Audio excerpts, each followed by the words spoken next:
Welcome to the Coffee Show. First podcast we're recording at the World of Coffee, Jakarta. We're on a trip here. We're here for 3 days. We've got many podcasts planned for you over the next 3 days. First guest, I saw him at a coffee shop yesterday and I heckled him. I made him come on the podcast. Gabriel Agrelli of Daterra Coffee Farms in Brazil. Welcome to the Coffee Show. Thank you for having me. So what are your plans here in Jakarta? I see you on Instagram. You're traveling all the time. We first met in Brazil, actually. Yeah, that's true. I think it was about 7 years ago. Yeah. What is your job working for Daterra Coffee Farms? Okay, so I'm product director and responsible for market development as well.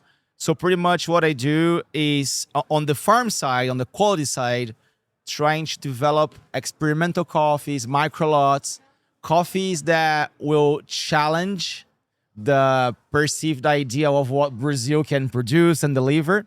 And as market development, trying to connect that to the potential that we see in the market, trying to connect our farm potential to what trends we are seeing outside around the globe, so we can challenge our lands to produce coffee that is better. So to enlighten the listener on what Daterra Coffee Farms is, so it's a massive coffee farm in Cerrado in Brazil. Yeah. So what state of Brazil is Cerrado in? Yeah, so we are in Minas Gerais. Cerrado is actually an ecosystem in Brazil, and within that ecosystem there is the coffee growing area. So and that overlaps with the state of Minas Gerais, which is the biggest producing state of Brazil. And there are lots of coffee farms that are quite big in Brazil. We are one of them. Although most of the coffee farms in Brazil, they are kind of small. 80% of them are smallholders, but we are on the 20% that are on the big farm scale. But trying to produce coffee in a way that a small farmer would do, but with the professionalism and science-driven philosophy of a big farm. Well, this is one of the things that this is why I really wanted to have you on the show, because to ask some of these questions about how Daterra operates. And I guess to paint a picture for the listener is that Brazil produces, 35 to 40% of the world's coffee in total. And a lot of the farms that you speak of, they're industrialized in a way that, you know, the scale is so big. Yeah. So one coffee farm in Brazil can outgrow some regions of coffee. So like, I think, but there was a statistic I noticed once upon a time where I think one farm in Brazil can outproduce all of Bolivia, like just because, you know, the production's that big. It's true. It's big. So how much coffee does Daterra produce each year? So we produce around 85,000 bags of coffee a year. Oh, wow. So it is quite one bag is 60 kilos. So it is a lot of coffee. But I think that what maybe makes people wonder why Daterra is able to produce quality being so big is because, first of all, we don't come from coffee.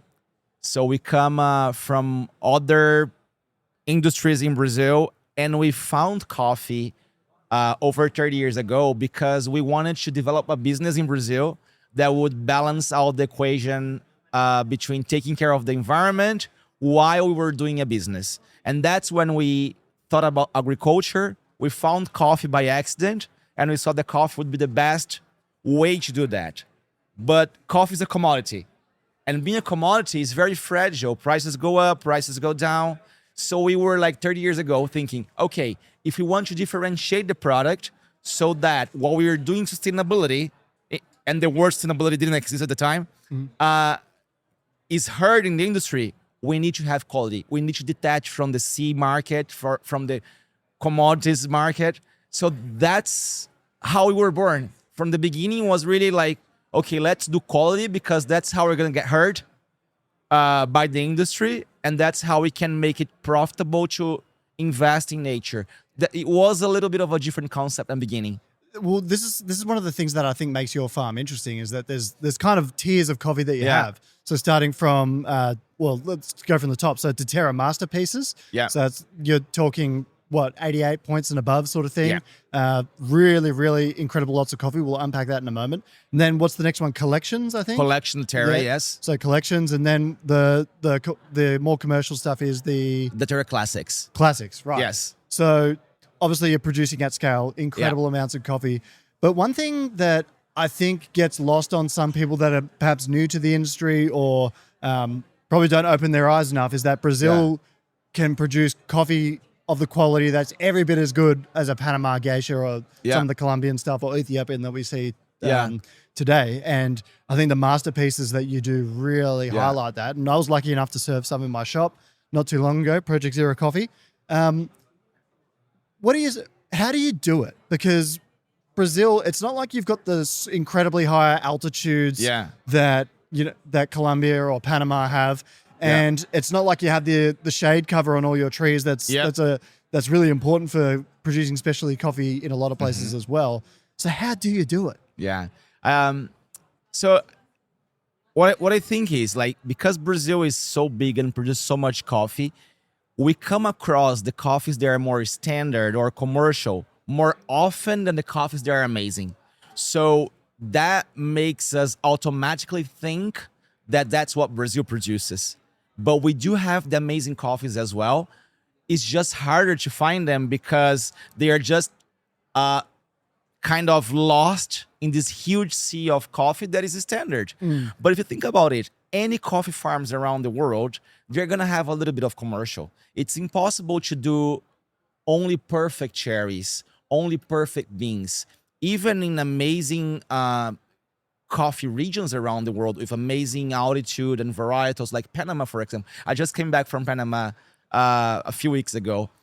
You are going to have a little bit of the coffees that they're going to say, okay, this is not as great as the other one. It's still very valued and expensive because they have amazing natural conditions, but it's not all the 90 plus geishas that are going to be on the stage here today, you know? So you have a little bit of that as well. But then the production there is already small. So when you think about Panama, you taste these amazing coffees very often, and automatically we connect that to Panama more commonly than to Brazil. So I think that's it, for example. But thinking about our production, the 3 tiers and the way we do it, we're gonna have varietals that are gonna be meant for more for bigger production because we need to make the business viable. And by making the business viable, we are able to invest in the things that matter to us, which is taking care of the community, the environment, and all. So a huge amount of the money that we make goes back to the community. It goes back to the nature, to all the tree planting projects that we are doing to mitigate CO2 emissions and sequester more CO2. So I think that being big sometimes sounds a little bit scary for some people. But if you're not big enough, you are not able to do things that matter in sustainability at that scale. Well, I think, the outreach that you can have is so much better, and there's a moral good to come from it from a variety of people by you being able to scale at large. And but one thing I really want to outline to people that might be new to coffee listening to this is that we've just been to some farms in Bandung not far away the other day, and most of the farmers have to literally climb up mountains and hand pick the cherries. And a lot of what you can do is literally drive the machines that cover the trees sort of thing and shake the trees and get the cherries off. And so like it's really commercial farming. And I don't want anyone to take negative connotations on that, but the scale at which Brazilian farmers can operate is much different to some of the smallholder farmers in many different countries. And so, which really fascinates me, and it kind of speaks to how Brazil supplies the world its coffee. Another question that just popped into my mind is that obviously there was a hugely reduced harvest in Brazil last year. Did that affect you as well? Was the harvest at Daterra reduced? So what is happening right now is climate change is really affecting coffee farms all over the globe. The problems are slightly different. So if you go to Central America, lots of places are having outrageous amounts of water. They're just washing out the plantations. Also here in Asia, they're having lots of rain that is making very difficult for them to process the coffee to reach the same levels of quality. In Brazil, on the other hand, droughts, high temperatures. Like we have been having record-breaking temperatures over the last 4 years in Brazil, and the longest drought periods that we have ever had in coffee history in Brazil since the temperatures started and the rain cycles started to be measured. So when it happens once, it's okay. Twice, 3 years, 4 years, you start getting to a point that the trees are exhausted. Right. And most farmers in Brazil, they don't have irrigation installed at the farms. We do have irrigation in most of our farms. 70% of the farm is irrigated, but still temperatures are high. Yes. Still, you need it to rain so you have water for irrigation as well. So even though we have been less impacted than others, we were impacted. We can see that our production is going to be smaller this year. So we should have 20% less production than last year because of that situation. So it is impacting us as well. So what we're trying to do is doing lots of climate mitigation projects in order to reduce the temperature around the farm, planting more trees and restoring the native vegetation areas, doing projects for water farming, which is trying to produce water by... How do you do that? How do you do that? Planting forests is the main thing. Okay. Restoring vegetation around river courses, riverbeds, around the preservation areas of the farm so it can bring more water springs up.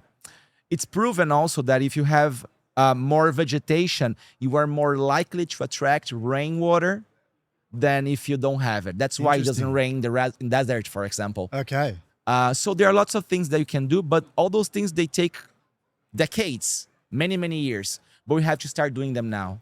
So we were doing those things, but still it's challenging because the problems we are facing right now, they are new and they are coming to an extent that is becoming very difficult to navigate around them. We are being able to do that still, but it's becoming harder. So I want to narrow down on that key part you said about water. So Yeah. like water, what's the role that water plays in a coffee plant maturing and be able to grow more cherries? It's everything. Like from tree development, you need lots of water when the trees are small, especially because they're very fragile. But then when they're big, they're trees. They need water. It's living beings, right? But there are specific moments of the year that you need more water than others. So pretty much you need water in the blossoming season. So when the flowers, they are ready to blossom, when the water comes, when the rain comes, the tree understands, okay, now I have water. I have enough resources to make those little flowers to become cherries. So they blossom. That's the first rains of the rainy season. That's what blossoms, makes the tree blossom. But just after that, the tree needs to have a steady supply of water. Otherwise, as a very intelligent organism, the tree thinks, okay, I don't have enough resources, so maybe all those flowers, they are too much. So they start aborting some of the flowers and they don't turn into fruit afterwards. Right. If they turn into fruit, that fruit is still hollow, it has nothing inside. But as it starts growing and the beans start growing inside, they demand a lot from the tree and lots of water is required to fill those beans so they can become like big and nice and, like beans that are going to become coffee later. So those are the most critical moments that you need water: blossoming, fruit development, and bean filling. But then after that, when the maturation starts, usually you want water to decrease or cease completely. Because when the cherries are ripe, if you have lots of rain coming, the cherries are very soft and they just fall to the ground. Right. And you have lower quality. You lose production. It's hard because you cannot dry the coffee. So all the farming operations for harvesting, you would prefer to do them in a drier weather. But then when blossoming comes again, please, water. Well, it's interesting because I've been to Brazil when the opposite of what's going on now happened. So I think back in 2017, 18, Yeah. there was a huge increase in the overall yield. So in the harvest year on year, it was like you went from one year to the next producing 30 to 40% more beans for the entire country because rain fell at the right time. It was just booming. Yeah. And the opposite of what's happening now happened then. So the price kind of collapsed and there was such an oversupply of coffee that farmers couldn't sell it for a reasonable price. Yeah. And so it's I think it's fascinating for people to know listening to this podcast that it works in different ways, and you have to manage so many different circumstances as coffee producers. So yeah, and right now we're having record-breaking prices because this situation is really unforeseen to this level, the way it's happening right now.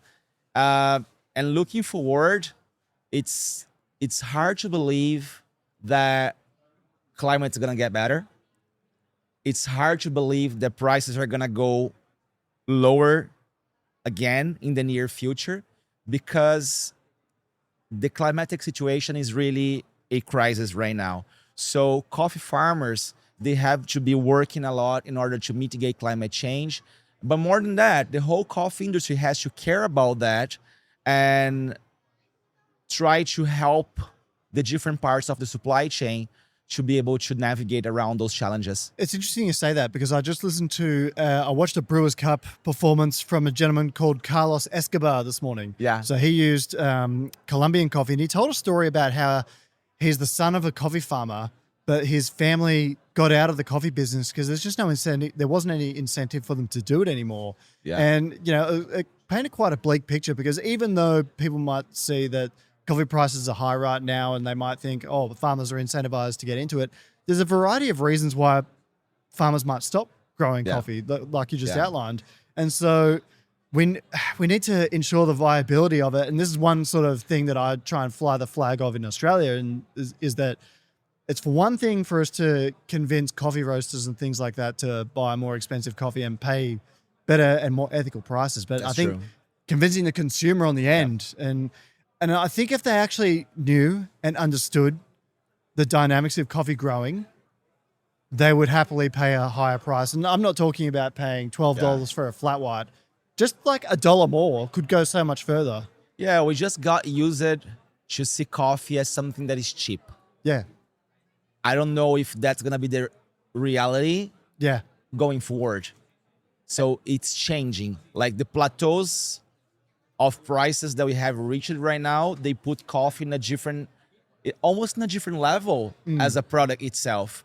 And we are seeing similar movements happening with other products like chocolate and all. But I think that the difference is coffee is something that culturally around the world is vital. Like people need coffee, not as a nutritional necessity, but because we need coffee. Well, this is part of the explanation for me is that people have such visceral reactions to coffee prices going up because we love it so much. Yeah. If it was like something else, you know, petrol, it's just like annoying. People understand the petrol market, and petrol's not something that people just like love so much. It's a necessity of life in a different way. That's true. But I think coffee has such a ritualistic impact on people's lives that's why it annoys people so much, because they love it so much. They don't want to do without it. You know what I mean? Yeah. Makes sense. One thing that I often think about with Daterra, and I name drop Daterra all the time. I was in Dubai earlier in the year, and one sort of interesting subject that came up was obviously coffee growing in Yemen, but also coffee growing in neighboring Saudi Arabia. And the Saudis are really investing in their coffee industry right now. We had someone on the podcast that explained that the public investment fund over there is investing $1.4 billion in revitalizing Saudi Arabian coffee growth. And immediately what came to mind is you guys should engage Daterra for some consulting, because they're trying to revegetate essentially, really, I guess, tough landscape. It's not all desert in Saudi Arabia, but they're trying to revegetate these lands. Would you ever consider, or have you ever engaged with people in regions like that? And not yet, because it's completely new. But at Daterra, we are very much keen into researching, innovating, and doing things in a different way. That's what we have done when we try to challenge the traditional Brazilian coffee production into produce coffee that would be on world stages. And it has happened. It has worked. So I do think that nowadays we have more knowledge than ever. We have more resources. We have more science behind coffee that could back up that kind of project. What we have done in our experience, because I think that if I could share with these people from Saudi Arabia and these regions, what I think is important is science. Investing in science is fundamental. So for us, when we had this idea of doing specialty coffee, sustainable coffee, we had no idea on how to do that and how to get there, just a dream and a vision.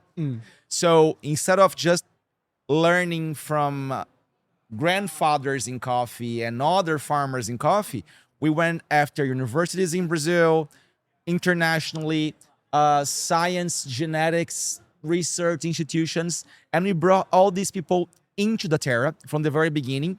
And we literally gave them plots of the farm for them to research different things with us, from genetics research, farming techniques, soil nutritional approaches, post-harvesting processes, different drying techniques. And then this whole thing took maybe almost 2 decades from the moment that we actually took the farm to a quality that we were like, okay, now we are doing what we were dreaming from the very beginning. So it takes time. I think it's faster nowadays. Well, I love that. And I love that idea of doing hard work now to make someone else's job in the future easier, or just build something bigger and better. Yeah. So I love that idea. I really want to know, what's like one example of something just wild to do with science that you've applied to your farm? Like, what's one example that you could give us that's like, that'll blow people's mind? Well, there are a few things, but like one thing that I think is really, people always get their jaws dropped when we talk about it, like Lorena, the varietal that made the Daterra famous around the globe, which is the varietal that Emi Fukuhori has used in 2018 from the Daterra and won the World Brewers Cup Championship. We have lost 200 hectares of Lorena over 14 years trying to adapt it to our microclimate. So you listen, oh, Lorena, World Brewers Cup champion, and no, you were like, okay, oh, wow, amazing, let's start planting Lorena. It actually took 14 years and 200 hectares of that genetic, like selecting generation after next generation, so that it would kind of absorb out the conditions of our ecosystem, so that nowadays we do Lorena, we produce Lorena in many areas of the farm. It's still not very big, but it takes time, it takes effort, it takes resources. So, and we had lots of institutions helping us with that. We had the Agronomic Institute of Campinas helping us with that. We had the Ely Research Center helping with that. Ely is in the big international brand. Big Italian brand. Yeah. They have done lots of genetics research in Brazil, and they still do it nowadays. So it's not that easy, and it takes a little bit of stubbornness on top of everything, you know, like having the vision and going after that. I think, but even before this conversation, if you had mentioned science, coffee farming, technology, first farm that would come to my mind is Daterra, right? How do you see, have you embraced any like artificial intelligence at all yet with your coffee farm, and how do you see that impacting coffee farming in general? Because I've been doing a little bit of reading about this in the last few days, and the way it could help coffee farmers is pretty substantial. Yeah, I think yes, especially building models for weather forecasting, and if we could have technologies that will give you inputs on what we should be doing next based on what artificial intelligence could show you as trends on the coffee farming level. So what does that mean in practice? So like, say for example, you're using artificial intelligence to sort of forecast weather better. Exactly. Does that mean you're like, all right, well, we turn on the irrigation on this certain day, we'll let the rain do its thing on the next day? Is that? You could do that, or even if you have forecasts for specific regions, maybe governments could work together with farmers more proactively, trying to do things before the issues that we're going to have happen. Also, on other sides, on other fields, I think that understanding different plagues and diseases and how they are developing at the field level, because you're going to have so many inputs and data, the artificial intelligence can forecast what kind of plagues and diseases could be harmful for that specific area, so you can start treating that earlier, so that you use less chemicals, you use less defensives, because we already know it's getting to a moment that's going to become a problem. So there are lots of applications in soil microbiology as well. Understand what kind of soil microbiological activities you have in your field. Is it ideal? How can you improve that so that you can use less chemicals as well? So there are lots of different things that we can have artificial intelligence helping us. But I think it's still very much in the conceptual world for agriculture and farming, and especially for coffee, because there are other crops around the globe that they are bigger. So they usually get investments on that kind of technology much earlier, like sugarcane, soybeans, cotton, orange. Coffee is important, but if you compare to those crops, it's much smaller. So it's gonna get there, but maybe it's not gonna be the first product to try those solutions out. Well, even when I was doing a bit of research before we started, I think I read nearly 30%, 1/3 of Brazilian coffee or Brazilian GDP, pardon me, is agriculture. Yeah. And I think of that makeup, 5% of it is coffee. Is coffee. Something Only. like that. So like you're Yeah. growing soybeans, livestock. And we are the biggest coffee producer in the world. Yeah. So you would automatically think coffee is that important to us. It is important, but the statistics are perfect. It's only 5% of all the agricultural products. Yeah, and that kind of astounds me because obviously I come from Australia, and most of the country can't actually be farmed because Yeah. of the like a lot of it is outback It's desert. very similar to Brazil in so many ways. Yeah. So, but you utilize the land so much, and regional Brazil is absolutely beautiful. I would encourage anyone listening to this, if you can travel to the regions of Brazil. Yeah. It's almost like two countries when you go from a city like Sao Paulo to like the countryside. Poços de Caldas or something. Yeah. It's like Yeah. it's like two different atmospheres. Yeah. And you didn't even scratch the surface. It's like Australia is so big that it's very diverse culturally as well. If you go up north, if you go to the down south we have lots of German influence. And then it's a completely different even way of thinking. People are much different from people from the north of Brazil and the countryside as well. It's a very diverse country because it's a continental scale country. Let's talk about fermentation. Yep. So fermentation, I think, is probably where you've built a bit of a name for yourself. Yeah. Daterra.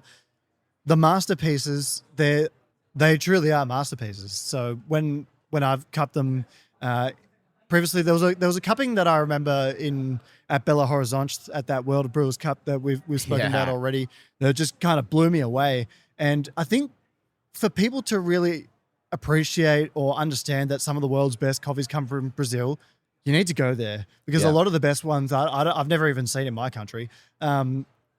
With fermentation, obviously you're not dealing with, like we mentioned before, 2,000 meters above sea level altitudes and shade covered coffee. You get there with fermentation is my belief. Yeah. Like explain to us how you go about that sometimes. Yeah. So same thing as the Lorena that I was just mentioning. Fermentation was also a very long trial and error history for us.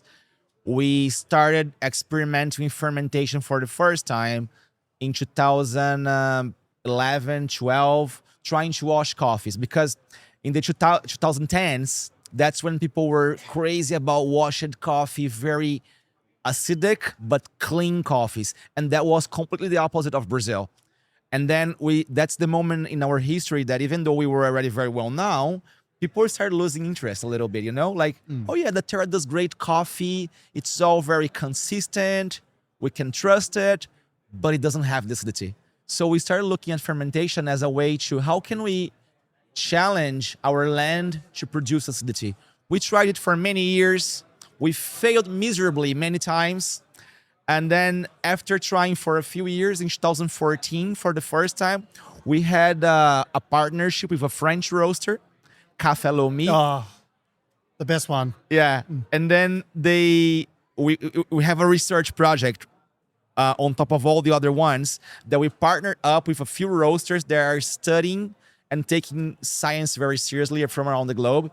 And then they came to us and they said, hey, there is this region in France called Beaujolais. So Beaujolais was always regarded as a wine region in France that was for table wines, not very complex, cheap wines even.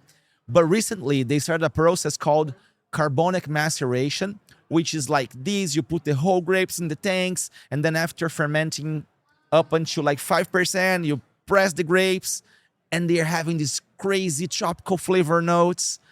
And their wines are winning competitions, winning auctions and all. And then he said, why don't we try that with coffee? Because it sounds like Brazil to me. And I said, well, you know what?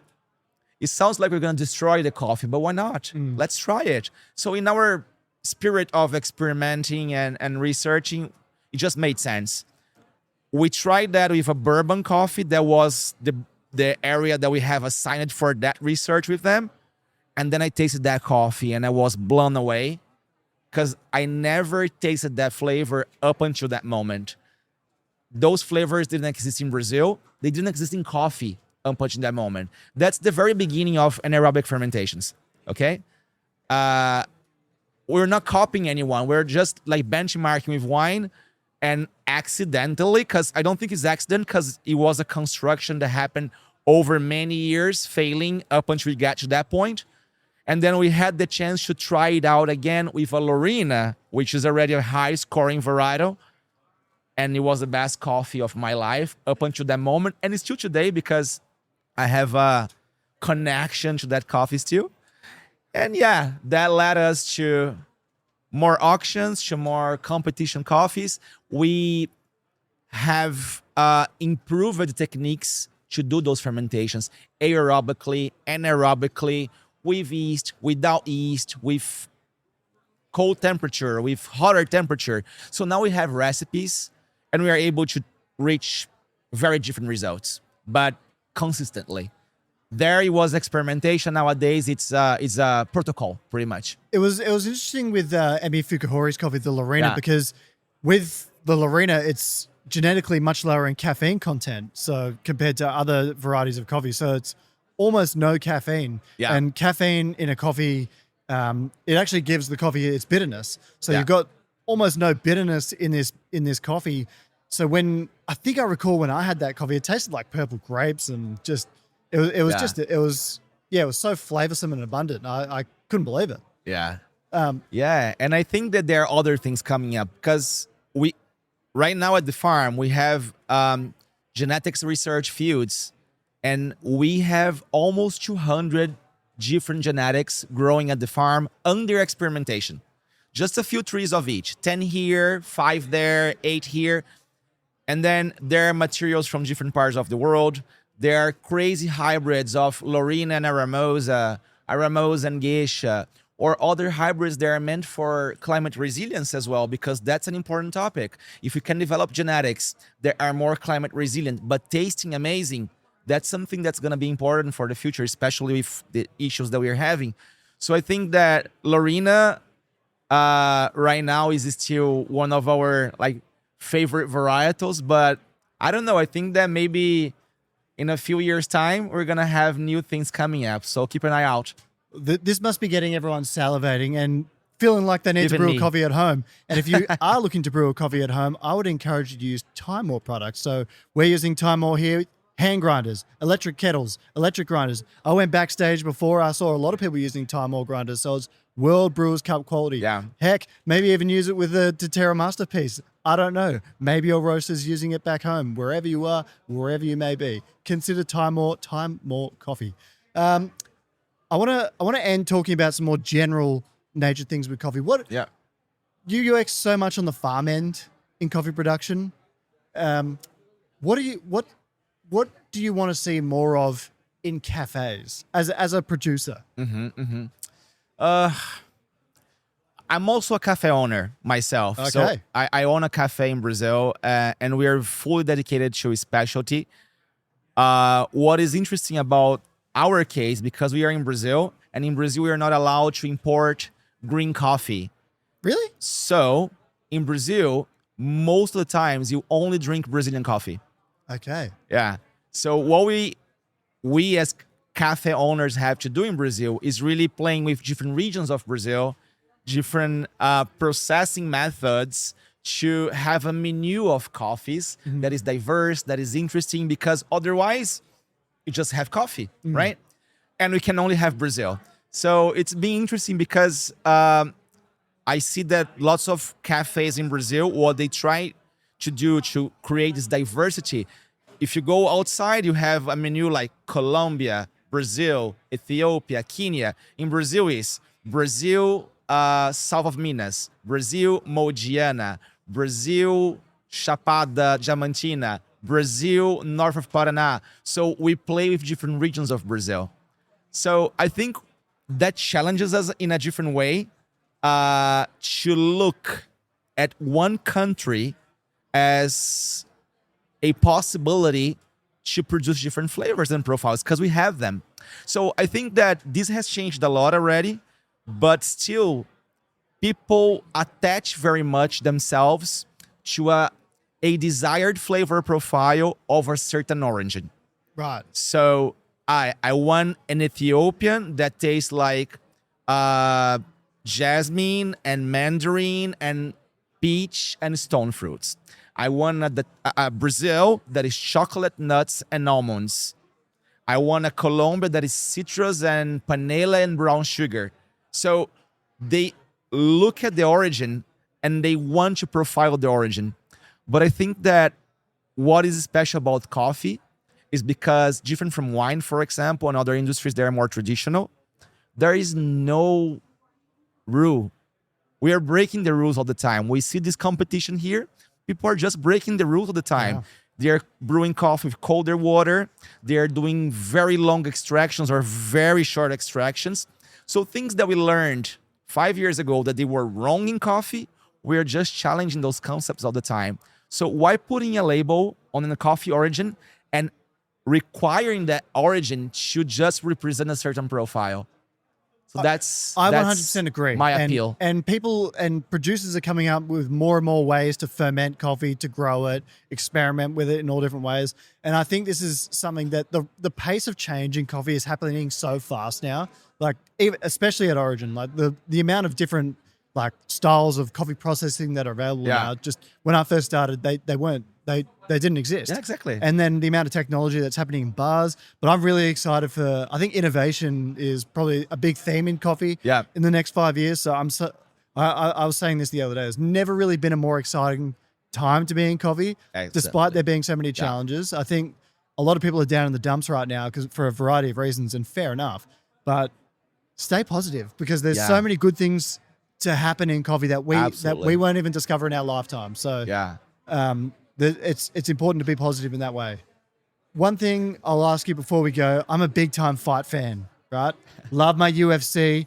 So UFC, Brazil produces some of the best fighters in the world. Are you an Alex Pereira guy? Do you follow it at all? I don't follow it very much. Man, I'm sorry. Come on. You've got some of the best fighters ever. So that's Alex true. Pereira. That's true.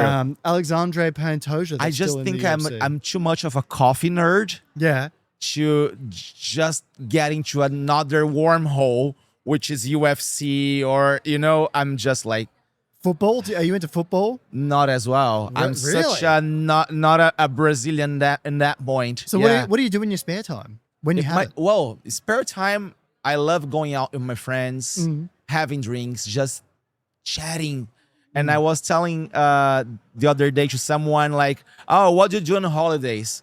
I just want to stay home because I travel so much all the time that when I'm on holidays, I want to take care of things in my house and make sure that I get my life organized before it gets crazy again. Yes, yep. So I'm a very social person. So most of the times I never watch TV, and that's for fights and UFC and football and anything. I just want to be around the people that I like and that I love. And that's my friends, that's my family. So when I'm home, that's what I do. I'm with the people that I love. You mentioned you travel a lot. What are like your top 3 coffee cities in the world? top Not including three Jakarta. coffees. Yeah, coffee cities. Of cities. Yeah, cities for coffee, I guess you'd say. And we won't include Jakarta because we're here right now, so we don't want to bias it. Yeah, sure. Japan for me is amazing because people love coffee a lot there, and of course we have commercial coffee and the more everyday consumption culture, which is like the cans, Yep. dark roast. But then you have these beautiful omakase style coffee shops. They're just challenging the way coffee is consumed. I have lots of friends doing a beautiful job there, and I love it very much. So I would say Japan is my favorite, first of all. Second one, I don't know. It's difficult. That's so difficult. I've been to Ireland Ireland? recently, and I had some very good coffee experiences there. UK in general, I think there is a good quality of coffee there. Yep. And last, One more. drum roll. Difficult, because I have favorite spots almost everywhere that I've been to. I don't know. I think the Nordic countries are still quite impressive in that sense. Sweden, Copenhagen, Yeah. Norway. So we had a few shows happening in those countries that I really enjoyed. So I wouldn't put just one country, but the Nordics is still a good place for coffee. They do filter coffee really well. Yeah. What's one thing we've spoken about? What's one thing we have not spoken about that you would like the listener to be aware of? The listener should be aware of. Well, Brazil does great coffee. You course. said that a lot already. So that's something that we should be reinforcing all the time, because coffee challenges us. I don't know. I think you covered a lot, and I just appreciate everything that you brought and how much you appreciate our work. Having these spaces for me is something that is very special, because if you think about it, when I started in coffee 15 years ago, maybe I would not receive this kind of space as a Brazilian producer, but we have challenged that. So if you can see that, you are communicating to a bigger audience that also needs to know those things. And I just appreciate very much the opportunity. Thank you so much. No, thank you. And I look forward to one day visiting the farm. I think I'm going to make Anytime, man. I think I'm going to make it Anytime. my goal. I want to do a podcast there. So we got to set up in like the middle of a field or something. Yes, Do a let's podcast do in the it. middle of Let's it and document some of the We're trip. starting harvest like in 3 days. When do Okay. you want to book your tickets for? I don't know if I can make it this year. I've got we've got some trips coming up for the end of the year. So, but mark my words, I will be there. So Let's do it. And we'll be serving more of the coffee at the cafe Yeah. as well. Awesome. So thanks to everyone for listening. Thanks to Time More for supporting us. So if you need some brew gear, timemore.com or one of your local suppliers in the country you're at. Gabriel, Thank you very much. obrigado. Thank you so much. Obrigado. Put it there, Governor. Cheers. Cheers. Thank you.